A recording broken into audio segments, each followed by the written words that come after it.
கங்காஸ்ரீ தமிழ்வின் இணையதளம் நேயர்கள் அனைவருக்கும் சர்வதேச இந்து மத குருபீடத்தின் சார்பில் முதற்கண் வணக்கத்தையும் நல்லாசிகளையும் தெரிவித்துக் கொள்கிறேன். பொதுவாக மனிதனுடைய வாழ்விலே நமக்கு செல்வம் என்பது அத்தியாவசியமாக உள்ளது. அந்த வகையிலே இந்த செல்வத்தை தேடி ஓடுகின்ற மக்களையெல்லாம் நாம் பார்க்கிறோம். இவையெல்லாம் நமக்கு இருந்த இடத்திலேயே இறைவனுடைய திருவருளினாலே கிடைக்கக்கூடியதாக பல்வேறு வகையான விரதங்கள், அனுஷ்டானங்கள், பூஜைகளை, வழிபாடுகளை எல்லாம் நம் முன்னோர்கள் நமக்கு வகுத்திருக்கிறார்கள். அந்த வகையிலே ஒன்றுதான் சிறப்பானதாக போற்றப்படுகின்ற அக்ஷய திருதியை என்கின்ற சிறந்த நாள். இந்த அக்ஷய திருதியை ஒரு சிறப்பானதாக கொண்டாடப்பட்டு வருகிறது. இது பொதுவாக கடந்த ஒரு 15 ஆண்டுகள் தான் இது நாடளாவிய ரீதியிலே பிரபல்யமாக இந்த அக்ஷய திருதியை கொண்டாடப்பட்டு வருகிறது. ஆனால் இது பன்று தொட்டு இந்து மதம் என்று உதித்ததோ அன்று முதல் இந்த அக்ஷய திருதியை சிறப்பானதாக போற்றப்பட்டு வருவதை நாம் பலர் அறிந்திருக்கவில்லை. இந்த அக்ஷயம் என்று சொல்லுகின்ற பொழுது குறைவில்லாத நிறைவை தரக்கூடியது. தொடர்ச்சியாக நாம் அந்த அக்ஷய திருதியை என்கின்ற நாளிலே நாம் செய்கின்ற காரியங்களெல்லாம் வளர்ந்து கொண்டு செல்லும் என்பது ஒரு சிறப்பு. பொதுவாகவே இந்த தமிழ் வருடங்கள் 60, அந்த 60 வருடங்களுக்கும் ஒரு பெயர்களை வைத்து கொண்டார்கள். அந்த 60 வருடங்களுடைய பெயரிலே முதலாவது வருடமாக பிரபவ என்கின்ற வருடத்தோடு நாமத்தோடு அந்த முதலாவது வருடம் ஆரம்பமாகி அதனுடைய 60வது வருடத்தினுடைய பெயர் அக்ஷய என்று குறிப்பிடப்படும். அக்ஷய வருடம் என்பது இந்த 60வது வருஷத்தினுடைய பெயர். எனவே இந்த அக்ஷயம் என்ற சொல் தொடர்ந்து வளர்ந்து வரக்கூடியது என்கின்ற வகையிலே அது தொடர்ச்சியாக மீண்டும் சுழற்சியாக அந்த பிரபவிலிருந்து மீண்டும் ஆரம்பிக்கின்ற வகையிலே அந்த அக்ஷய என்ற சொல் எப்பொழுதுமே குறைவில்லாத நிறைவை தரக்கூடியது என்பது ஒரு சிறப்பு. பொதுவாக இந்த அக்ஷய திருதியை என்கின்ற பொழுது இந்த அக்ஷய திருதியிலே தான் பிரம்மதேவரானவர், படைப்பு தொழிலை புரிகின்ற பிரம்மதேவரானவர் கிருதயுகம், திரேதாயுகம், துவாபரயுகம், கலியுகம் என்கின்றதாகிய இந்த யுகங்களை எல்லாம் படைக்கின்ற பொழுது அதில் கிருதயுகத்தை அவர் படைத்தது, பிரம்மதேவன் படைத்தது இந்த அக்ஷய திருதியை நாளில் என்பது ஒரு சிறப்பானதாகும். அது மட்டுமல்லாமல் இந்த அக்ஷய திருதியை நாளிலே வனவாசம் சென்றிருந்த வனவாசத்திலே கடும் தவம் புரிந்தவனாகிய பஞ்சபாண்டவர்களிலே மூத்தவராகிய தர்மதேவன் சூரிய பகவானை வேண்டி கடும் தவம் இருந்த பொழுது சூரிய பகவான் முன் தோன்றி உனக்கு என்றுமே குறைவில்லாததாகிய இந்த அக்ஷய பாத்திரத்தை கொடுக்கிறேன் என்று அதை வழங்கியிருக்கிறார். அது மட்டுமல்லாமல் இந்த அக்ஷய திருதியை நாளிலே திருப்பால் கடலை கடைகின்ற பொழுது அங்கு அமிர்த கலசத்தோடு கூடியதாக மகாலட்சுமியானவள் தோன்றி மகாவிஷ்ணுவனுடைய இந்த கடைக்கண் பார்வையினாலே ஹிருதயத்திலே என்றும் நிலையாய இடத்தை பிடிப்பேன் என்று இருந்த நாளும் இந்த அக்ஷய திருதியை நாளாக கொண்டாடப்படுகிறது. அது மட்டுமல்லாமல் ஏழ்மை நிலையில், வறிய நிலையில் வாழ்ந்து கொண்டிருந்த குசேலர், அந்த குசேலர் தன்னுடைய பால்ய நண்பனாகிய கிருஷ்ண பரமாத்மாவை சந்திக்க செல்லுகின்ற பொழுது, இந்த நண்பர்களை சந்திக்க செல்லுகின்ற பொழுது, பெரியவர்களை சந்திக்க செல்லுகின்ற பொழுது, இறைவனை காண செல்லுகின்ற பொழுது, குழந்தைகள் இருக்கிற இடத்துக்கு செல்லுகின்ற பொழுது வெறும் கையோடு செல்லக்கூடாது என்பது ஒரு நியதி, ஒரு சாஸ்திரம். அந்த வகையிலே இவர் அந்த பால்ய நண்பராகிய கிருஷ்ணனை சந்திப்பதற்கு குசேல செல்லுகின்றார். அவருக்கு எந்த விதமான பொருளை கொடுப்பதற்கும் வசதி இல்லை. அவர் ஒரு கந்தை, தான் உடுத்திருந்த கந்தை துணியிலே அவல் சிறுதை எடுத்து குழைத்து பிசைந்து கொண்டு போய் கொடுக்கின்றார்.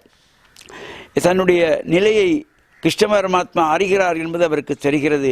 அப்பொழுது அந்த கிருஷ்ண பரமாத்மா குசேலருடைய ஏழ்மை நிலையை கண்டு அக்ஷயம் அக்ஷயம் என்று சொல்லுகின்ற பொழுது அவர் எல்லா விதமான செல்வங்களோடு கூடிய குபேரனுக்கு நிகரானதாக வாழ்வை வாழக்கூடியதாக இருந்தது இந்த அக்ஷய திருதியை நாளில். பொதுவாக இந்த அக்ஷய திருதியை என்கின்ற பொழுது நம்மிலே பலர் நாம் என்ன செய்கிறோம் என்றால், இந்த அக்ஷய திருதியை என்றால் அதிலே தங்கங்களை வாங்கி வைக்க வேண்டும், வெள்ளியை வாங்கி வைக்க வேண்டும் என்பது மட்டும்தான் நமக்கு தெரியக்கூடியதாக இருக்கிறது. ஆனால் அக்ஷய திருதியை என்பது வெறுமனே தங்கம் வெள்ளி வாங்கி வைப்பது மட்டுமல்ல. இந்த அக்ஷய திருதியை என்கிற நாள் பொதுவாக சித்திரை மாதத்திலே வருகின்றதாகிய இந்த அமாவாசை கழிந்து வருகின்ற 3வது நாள் திருதியை. இது ஒரு சிறப்பு பொருந்திய நாளாக போற்றப்பட்டு வருகிறது. அவ்வாறு அந்த திருதியை நாளிலே நாம் எதையெல்லாம் வேண்டுகின்றோமோ அதையெல்லாம் நமக்கு கிடைக்கக்கூடிய வகையிலும் அந்த நாளிலே மகாலட்சுமியும் மகாவிஷ்ணுவும் எல்லா விதமான அந்த தானியங்கள் முதல் கொண்டதாகிய அனைத்து பொருள்களிலும் நிறைந்து இருப்பதினாலே நமக்கு தங்கம் மட்டும்தான் வாங்க வேண்டும் என்பது கிடையாது. தங்கம் வாங்க வசதி உள்ளவர்கள் தங்கத்தை வாங்கலாம், வெள்ளி வாங்க வசதி உள்ளவர்கள் வெள்ளி வாங்கலாம். எனக்கு தங்கம் வாங்க வசதி இல்லை, வெள்ளி வாங்கவும் வசதி இல்லை என்பவர்கள் என்ன செய்யலாம்? நாங்கள் எல்லா பொருள்களிடத்திலும் லக்ஷ்மி நிறைந்திருக்கின்ற நாள் இந்த அக்ஷய திருதியை. எனவே வெள்ளை பச்சை அரிசி தாராளமாக உங்களுக்கு வசதிக்கு ஏற்ப வெள்ளை பச்சை அரிசியை வாங்கினால் கூட லக்ஷ்மிகரம் நிறைந்திருக்குமா? அரிசி வாங்க முடியாதவன் என்ன செய்யலாம்? நாம் உப்பை, அந்த வெள்ளை நிறம் கொண்டதாகிய உப்பை நிறைய வாங்கி வைக்கின்ற பொழுது கூட நமக்கு லக்ஷ்மி கடாட்சம் நிறைந்ததாக நிறைய செல்வங்கள் எல்லாம் இல்லங்களிலே வருகின்ற வகையிலும் தானியங்களை வாங்கக்கூடிய எதையெல்லாம் நமக்கு வாங்குவதற்கு வசதி இருக்கின்றதோ அதையெல்லாம் நாம் வாங்கலாம். அவ்வாறு இந்த அக்ஷய திருதி என்றதும் பொதுவாக பல்வேறு வியாபார ஸ்தாபனங்கள் இந்த அக்ஷய திருதியிலே தங்கத்தை வாங்க வேண்டும், வாங்கினால் உங்களுக்கு லக்ஷ்மி கடாட்சம் என்பதையெல்லாம் பார்த்த இந்த பல்வேறு விதமான ஊடகங்கள் மூலம் பார்க்கின்ற பொழுது மக்கள் வேதனை அடைவதை நாங்கள் பார்க்கிறோம். எங்களுக்கு தங்கம் வாங்க முடியாது, தங்கம் வாங்கினால் நல்லம் என்று சொல்லுகிறார்களே என்று கடன்பட்டு இருக்கின்ற பொருளையோ அல்லது வீடு வாசலையோ கூட கடன்பட்டு அந்த தங்கத்தை வாங்குகின்றவர்களை நாங்கள் பார்க்கும். அவ்வாறு இந்த அக்ஷய திருதியிலே எந்த காரணம் கொண்டும் கடன்படக்கூடாது என்பது நியதி இருக்குது. எதை ஆரம்பித்தாலும் அது தொடர்ச்சியாக வரும் என்பது தானே இந்த அக்ஷய திருதியினுடைய நோக்கம். அப்போ கடன்பட்டோமானால் அந்த வருடம் பூராக நாங்கள் கடன்காரனாகவே இருக்க வேண்டியிருக்கும். எனவே கடன்பட்டு எதையும் செய்யக்கூடாது. ஒரு மனிதனுடைய வாழ்விலே எந்த துன்பத்தையும் தாங்கலாமாம். இந்த கடன்பட்டான் சொன்னால் அதனுடைய துன்பம், அந்த வேதனை தாங்க முடியாதாம். இதைத்தான் இந்த ராமாயணத்திலே ராவணேஸ்வரன் கவலை அடைந்து இருக்கின்ற பொழுது தன்னுடைய விற்படை வேற்படை அனைத்தையும் இழந்து நிற்கின்ற நிலையிலே கம்பன் அழகா சொல்லுவான், கடன்பட்டார் நெஞ்சம்போல் கலங்கினான் இலங்கை வேந்தன். எனவே இந்த இலங்கை வேந்தனாகிய ராவணன் கலங்கின்ற நிலையை பார்த்து அந்த இலங்கை நாட்டையே ஆண்ட ராவணன் கலங்கின நிலை, ஒரு கடன்பட்டவன் போல், அந்த கடன்பட்டார் நெஞ்சம் போல் கலங்கினான் இலங்கை வேந்தன் என்று சொல்லுகின்ற பொழுது இந்த கடன்படுவது என்பது எவ்வளவு ஒரு துன்பமானது, எவ்வளவு ஒரு சங்கடத்தை கொடுக்கக்கூடியது. வாழ்க்கை பூராவும் நாங்கள் கடன்காரனாக இருந்து விடுவோம். இந்த அக்ஷய திருதியை எந்த காரணம் கொண்டும் கடன்பட்டு நாங்கள் எதையுமே செய்ய தேவையில்லை. நம்மிடத்தில் இருக்கிற பணத்தை வைத்து ஒரு பவுன் வாங்க முடிந்தால் ஒரு பவுனை வாங்கலாம், 1 கிராம் தான் நமக்கு வாங்க முடிகிறதா அதை வாங்கலாம். இல்லை அது நமக்கு முடியல வெள்ளி தான் வாங்கலாம் என்றால் வெள்ளியை வாங்கலாம். அதுவும் முடியாதவர்கள் அரிசி வாங்கலாம், உப்பை வாங்கலாம். இவையும் முடியாதவர்கள் மல்லிகைப்பூ, வெள்ளை நிறம் கொண்ட மல்லிகைப்பூ, துளசி, வில்வம், அருகு அனைத்திலும் லக்ஷ்மியின் நாராயணம் சேர்ந்திருக்கின்றதாகிய நாள் இந்த அக்ஷய திருதியை என்று போற்றப்படுகின்ற நாள். எனவே இந்த நம்முடைய வாழ்விலே நமக்கு அஷ்ட ஐஸ்வர்யங்கள் வேண்டும் என்று நாம் எல்லாம் ஆசைப்படுவோம். அதற்கு இந்த லக்ஷ்மி அஷ்டலக்ஷ்மியாக வழிபடுவார்கள். தனலக்ஷ்மி, தானியலக்ஷ்மி, வீரியலக்ஷ்மி, விஜயலக்ஷ்மி, நித்யலக்ஷ்மி, சத்யலக்ஷ்மி, சந்தானலக்ஷ்மி, சௌபாக்கியலக்ஷ்மி என்று இந்த அஷ்டலக்ஷ்மியினுடைய கிருபா கடாட்சம் ஒவ்வொரு மனிதனுடைய வாழ்விலும் கிடைக்க வேண்டுமா? அவ்வாறு கிடைப்பதற்கு கூட இந்த அக்ஷய திருதிய நாள் ஒரு சிறந்த நாளாக, ஏனென்றால் இந்த அஷ்டலட்சுமிகளுக்குள்ளே இருக்கிறதாகிய ஐஸ்வர்ய லட்சுமி அவதாரம் எடுத்த நாள் இந்த அக்ஷய திருதிய நாள். அது மட்டுமல்லாமல் தானியலட்சுமி அவதாரம் எடுத்து இந்த உலகுக்கு தானியங்களை எல்லாம் எப்பொழுதுமே தொடர்ச்சியாக எந்த குறையும் இல்லாமல் மனித வாழ்வுக்கு வேண்டிய தானியங்களை எல்லாம் அவையெல்லாம் நாங்கள் விதைக்கப்பட்டு அறுவடை செய்யப்பட்டு மக்களுடைய வாழ்விற்கு வேண்டிய அனைத்து தானியங்களையும் தரக்கூடியவளாகிய தானியலட்சுமி அவதாரம் செய்த திருநாளும் இந்த அக்ஷய திருதியை என்கின்ற பொழுது இது ஒரு சிறப்பை தரக்கூடியதாக அமையும். எனவே இந்த அக்ஷய திருதிய நாளில் நாம் தங்கம்தான் வாங்க வேண்டும், அதற்கு கடன் பெற்றாவது வாங்க வேண்டும், அல்லது அவ்வாறு வாங்காவிட்டால் பார்ப்பவர்கள் நம்மை குறைவாக எண்ணி விடுவார்களோ பிறர் பார்ப்பதற்காக பிறருக்காக நாம் வாழ்வது அல்ல.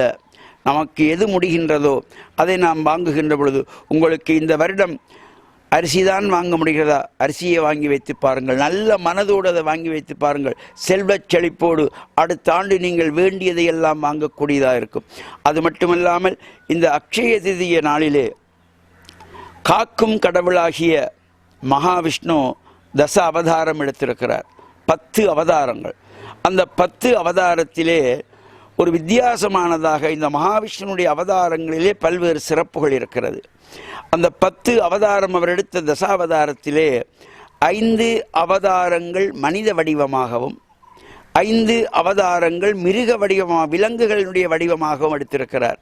அதிலே இந்த மச்ச அவதாரம் மீன் வடிவமாக, கூர்மா அவதாரம் ஆமையின் வடிவமாக, வராக அவதாரம் பன்றியின் வடிவமாக, நரசிம்ம அவதாரம் மனிதனுமல்ல மிருகமும் அல்லாத ஒரு அவதாரமாக, இறுதியிலே கல்கி அவதாரம் குதிரையின் வடிவமாக, இவ்வாறு இந்த 5 அவதாரங்கள் அவ்வாறும், அதன் பின்பு கிருஷ்ணாவதாரம், ராமாவதாரம், பலராம அவதாரம், பரசுராம அவதாரம் என்கின்றதாகிய இந்த அவதாரங்கள், இவ்வாறு இந்த அவதாரங்கள் எடுக்கின்ற பொழுதிலும் இந்த ஒவ்வொரு அவதாரத்திலும் ஒவ்வொரு சிறப்புகள்.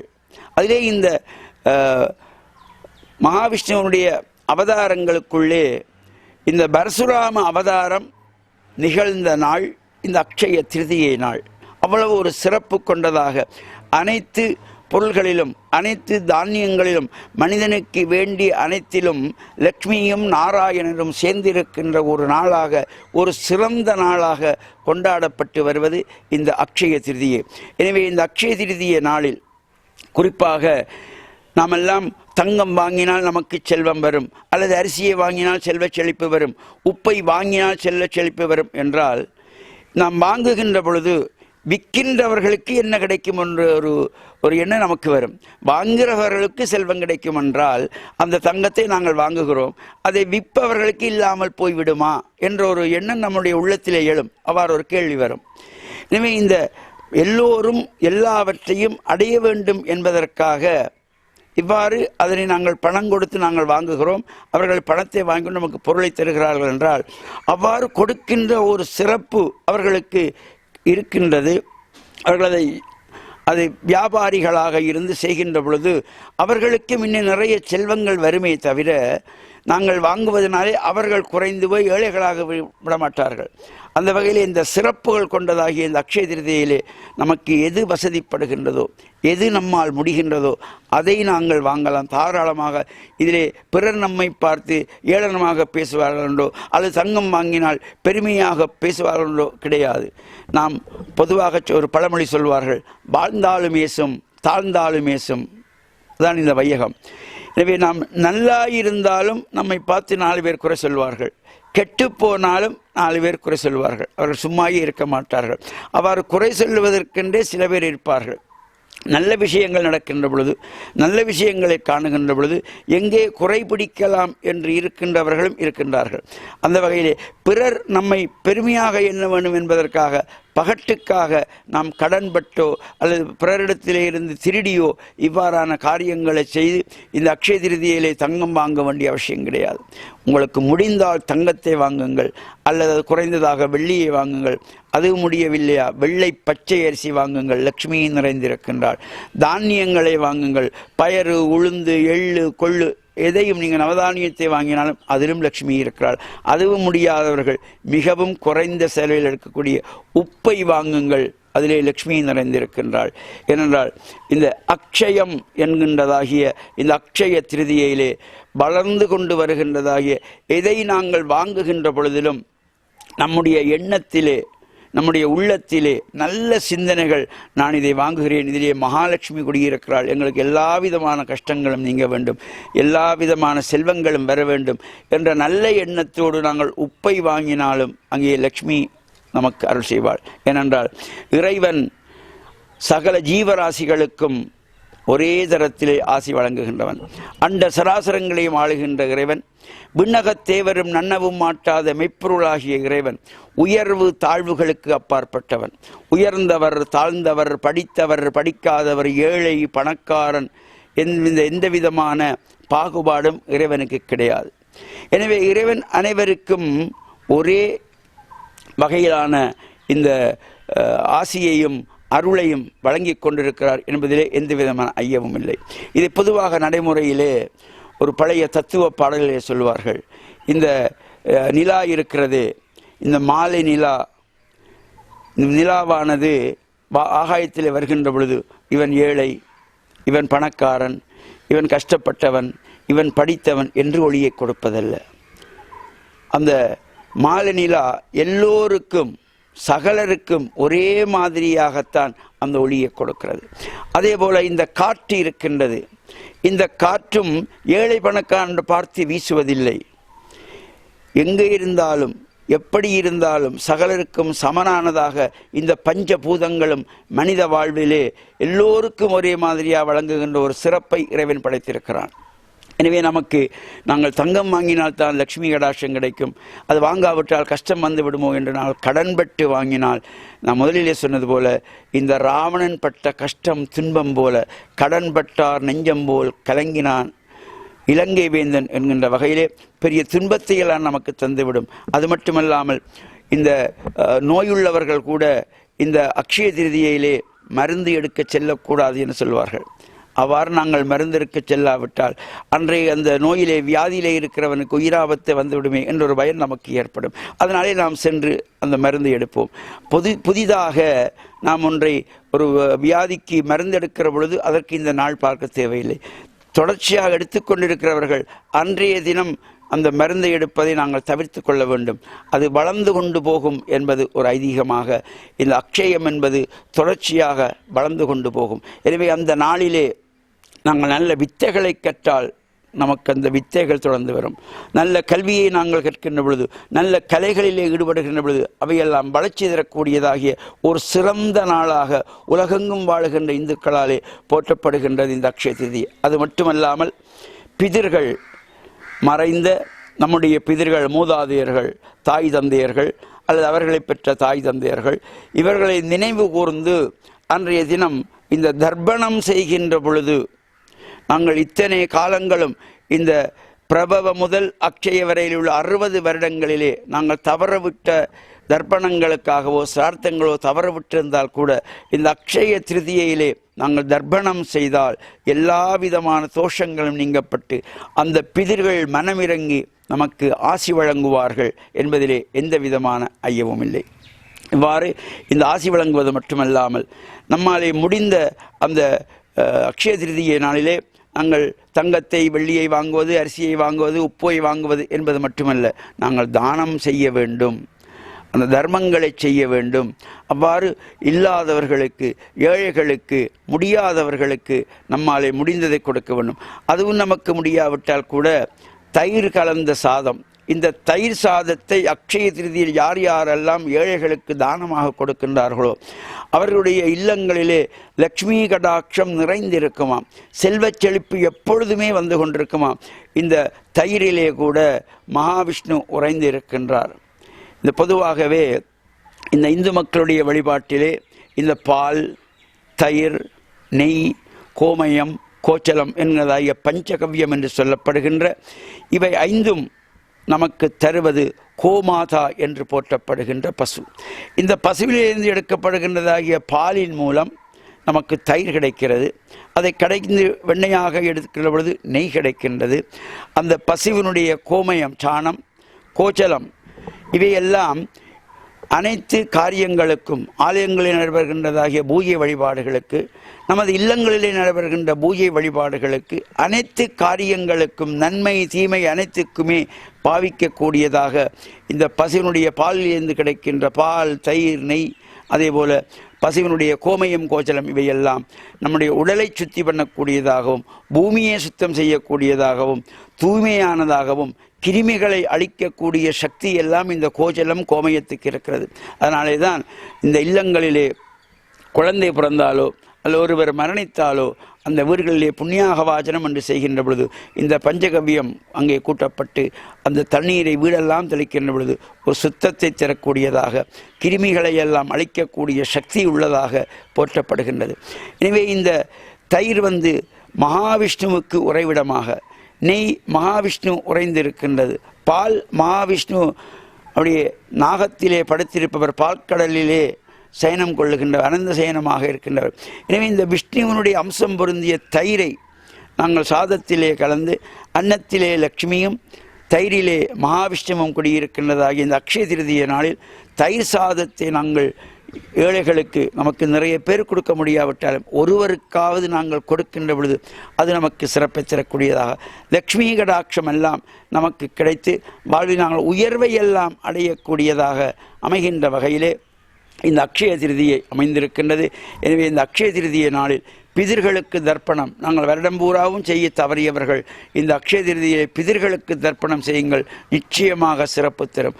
அவ்வாறு செய்கின்ற பொழுது ஒரு செம்பு பாத்திரத்திலே தண்ணீரை விட்டு அதிலே எள்ளு கொஞ்சம் போட்டு ஒரு சில்லறை காசுகளை போட்டு ஒரு பிராமணருக்கு தானமாக கொடுக்கின்ற பொழுது பல ஜென்மங்களிலே நாங்கள் எங்களுடைய மூதாதையர்கள் செய்ய தவறியதாகிய தர்ப்பணங்களிலிருந்து கூட அந்த தோஷங்கள் இருந்தாலும் அவையெல்லாம் விளங்கக்கூடியதாக, ஒவ்வொரு மனிதனுடைய வாழ்விலும் பல்வேறு வகையான தோஷங்கள், சோதர ரீதியாக சில தோஷங்களை சொல்வார்கள். இது ஒரு பெண்ணுக்கு திருமணமாகவில்லை வீட்டிலே என்றால் அதற்கு செவ்வாய் தோஷம், நாகதோஷம், மாங்கல்ய தோஷம், காலசர்ப்ப தோஷம் என்று இந்த தோஷங்களை எல்லாம் சொல்வார்கள். இவையெல்லாம் விளக்கக்கூடிய ஒரு சிறந்த நாள் இந்த அக்ஷய திருதியை என்கின்றதாகிய சித்திரை மாதம் அமாவாசை கழித்து வருகின்ற 3ஆம் நாளிலே நாம் எல்லோரும் ஆலய வழிபாடுகளை செய்து இறைவனுக்கு நாம் வெள்ளை மலர்கள் கொண்டு அர்ச்சனை வழிபாடுகள் செய்து ஏழைகளுக்கு நம்மாலே முடிந்த தானங்களை செய்து பிராமணர்களுக்கு தட்சணை கொடுத்து இந்த பிதிர்களுக்குரிய தானங்களையும் கொடுத்து வழிபாடு செய்கின்ற பொழுது அவருடைய ஆசையெல்லாம் நமக்கு சேர்ந்து நிறைவானதாக வருகின்ற பொழுது அஷ்டலட்சுமி கடாட்சம் நம்முடைய வாழ்விலே கிடைப்பது மட்டுமல்லாமல் மனிதன் வாழ்விலே அடைய வேண்டிய செல்வங்கள் 16 என்று சொல்வார்கள். பொதுவாக இந்த புதுமண தம்பதிகளை ஆசீர்வதிக்கின்ற பொழுது இந்த அக்ஷதை கொண்டு ஆசீர்வதிப்பார்கள். அங்கே பாருங்கள், அங்கே கூட இந்த அக்ஷதை என்று வருகிறது. என்னென்று கேட்டால் அந்த தம்பதிகள் வளர்ந்து சீரும் சிறப்போடும் வளர வேண்டும் என்பதற்காக அருகும் அரிசியும் கலந்து அருகரிசியாலே ஆசீர்வாதம் பண்ணுவது என்பார்கள். இதை ஏன் பண்ணுகிறோம் என்று தெரியாமல் நாம் எல்லாரும் பண்ணி கொண்டிருப்போம். இந்த அருகானது, இந்த அருகு எப்படி வேரூண்டி செல்லுகின்றதோ அதனாலே தான் இந்த அருகு போல் வேரூண்டி இந்த அக்ஷதையாகிய வளர்ச்சி அடைகின்றதாகிய லக்ஷ்மி நிறைந்திருக்கின்ற அக்ஷதை மஞ்சள் கலந்த அந்த அரிசி, அந்த அக்ஷதையை அங்கே கலந்து அருகோடு சேர்ந்து அருகரிசி போடுவது என்று சாதாரணமாக நடைமுறையில் சொல்வார்கள். எனவே இந்த அக்ஷதையோடு சேர்ந்த அருகை நாங்கள் அந்த ஆசீர்வாதம் பண்ணுகின்ற பொழுது அந்த தம்பதிகள் பல்லாண்டு பல்லாண்டு பல்லாயிரம் ஆண்டு அவர்கள் சேமமாக வாழ்ந்து குழந்தை குட்டிகளை பெற்று பேரப்பிள்ளைகளை கண்டு இன்பமான வாழ்வு வாழ்வதற்கு இந்த 16 செல்வங்களை அபிராமி பட்டர் அழகாக சொன்னார். கலையாத கல்வியும் குறையாத வயதும் ஓர் கவடுவாராத நட்பும் கன்றாத வளமையும் குன்றாத இளமையும் கழிப்பிணி இல்லாத உடலும் சலியாத மனமும் அன்பு அகலாத மனைவியும் தவறாத சந்தானமும் தாழாத கீர்த்தியும் மாறாத வார்த்தையும் ஒரு தடைகள் வாராத கொடையும் தொலையாத நிதியமும் கோணாத கோலும் ஒரு துன்பமில்லாத வாழ்வும் துய்யனின் பாதத்தில் அன்பும் உதவி பெரிய தொண்டரோடு கூட்டு கண்டாய் அலையாளி அரிதியிலும் ஆயனது நங்கையே ஆதி கடவுரின் வாழ்வே அமுதீசர் ஒரு பாக மகளாத சுகபாணி அருள்வாமி அபிராமியே என்ற அபிராமி பட்டருடைய வாக்கிற்கிணங்க நாம் இவ்வாறு நல்ல சிந்தனைகள் நல்ல எண்ணங்களோடு இந்த புனித நாளாகிய அக்ஷய திருதிய நாளில் ஆலய வழிபாடுகளையும் செய்ய வேண்டும், பெரியோர்களை வணங்க வேண்டும், வசதி இல்லாதவர்களுக்கு நம்மால் முடிந்த தான தர்மங்களை செய்ய வேண்டும், பிதிர்களுக்கு தர்ப்பணங்களை செய்ய வேண்டும். நம்மாலே நம்முடைய வசதிக்கு ஏற்ப செல்வங்களை நாங்கள் வீட்டிலே வாங்கலாம். தங்கம், வெள்ளி, அரிசி, உப்பு, அதுவும் முடியாதவர்கள் மல்லிகை பூவை கூட வாங்கி வைத்தால் லக்ஷ்மி கடாட்சம் பெறுவான். இதுவும் நமக்கு முடியாவிட்டால் நல்ல மனதோடு பிறர் மனம் நோகாமல் இனிமையான அன்பான வார்த்தைகளை நாங்கள் பேசிக்கொண்டாலே அந்த லக்ஷ்மி கடாட்சம் நமக்கு வந்து சேருமாம். எனவே இந்த உடலிலே நோயில்லாத ஒரு வாழ்வு எந்த மனிதன் வாழுகின்றானோ அவன்தான் பெறுகின்ற செல்வம் குறைவில்லாதா இருக்கும். அதனாலே தான் நோயற்ற வாழ்வே குறைவற்ற செல்வம் என்று சொல்வார்கள். எனவே அந்த குறைவற்ற செல்வத்தை தரக்கூடிய அக்ஷய திருதிய நாளில் நாமும் இறைவனை வழிபட்டு இறையருளை பெற்று நல்ல எண்ணங்களோடு எல்லோரும் இன்புற்று வாழ வேண்டும் என்ற நல்ல சிந்தனையோடு இறைவனுடைய பரிபூர்ணமான திருவருளுக்கு பாத்திரமாக வேண்டும் வேண்டி லங்காஸ்ரீ தமிழ்வின் இந்த இணையதளம் மூலமாக அனைத்து நேயர்களுக்கும் சர்வதேச இந்து மத குருபீடத்தின் சார்பில்